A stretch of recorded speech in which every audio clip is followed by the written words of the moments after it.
중년의 여성이라든지 눈꺼풀이 두툼한 경우 혹은 눈이 이마를 많이 써서 이렇게 눈썹이 올라간 경우, 그러니까 눈썹이 많이 올라가 있거나 눈꺼풀을 많이 쓰는 경우, 그러니까 눈에 힘이 약해서 이마를 써서 눈썹이 올라가 있고요. 혹은 눈꺼풀이 이 부분이 두툼해서 굉장히 짓누른 듯한, 이거를 이제 이런 경우에 가성안검하수가 많을 수 있는데, 그런 경우라든지 혹은 중년 이상의 여성에서 사실 우리가 흔히 하는 이런 눈꺼풀을 감았을 때 모습이 있다면 주변에서 많이 보셨을 것입니다. 이런 식으로 눈꺼풀을 잘라내고 이걸 봉합을 하면 이런 식으로 저기가 되겠죠.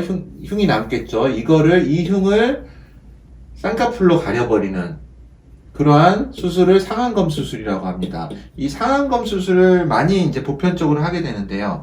이때의 문제점은 방금 말씀드린 그런 눈의 경우에 이렇게 이마를 쓰고 있죠. 눈썹 위에 있고요. 이 부분을 싹둑 잘랐을 때 예상대로 여기가 이대로 위치하고 있고 쌍꺼풀이 여기에 진다면 예쁜 눈일 것입니다. 하지만 실제로 그렇게 되지 않습니다.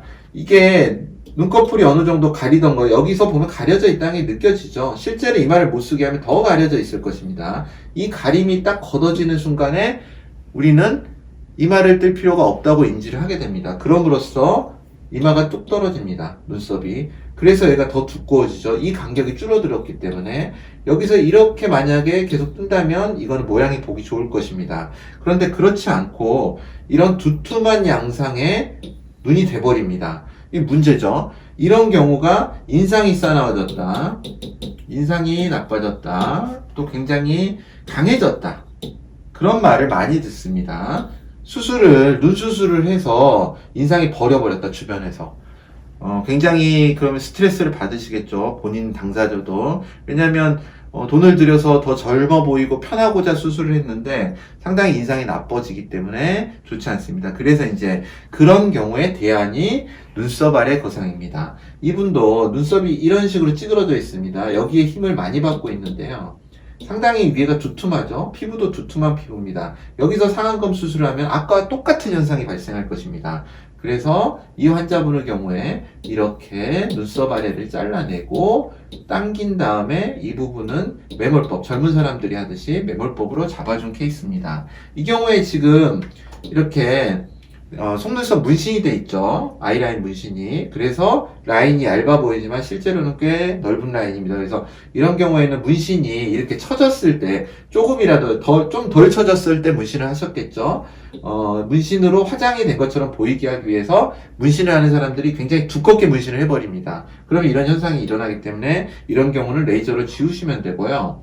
그리고 다른 케이스를 보시면 이런 식으로 굉장히 두툼한데 이마를 많이 쓰고 있죠. 여기 힘이 들어가 있는 게 보이시죠? 그래서 이런 경우에도 이런 식으로 눈썹 아래 절개를 해서 끌어내리면 수술이 일주일째 된 사진이라서 좀 붓습니다. 이런 부분이. 그런데 굉장히 편한 눈을 만들 수 있습니다.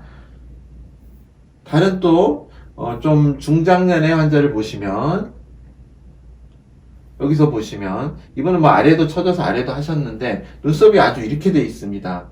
꽤 눈썹이 당기고 있죠. 그래서 눈썹 아래 절개를 통해서 처진 만큼과 이 부분의 두터움을 개선을 합니다. 필요하다면은 뭐 이분은 아닌데 지방을 제거한다거나 그럴 수도 있습니다. 그렇게 해서 올리고 쌍꺼풀은 매몰로 잡아주었습니다.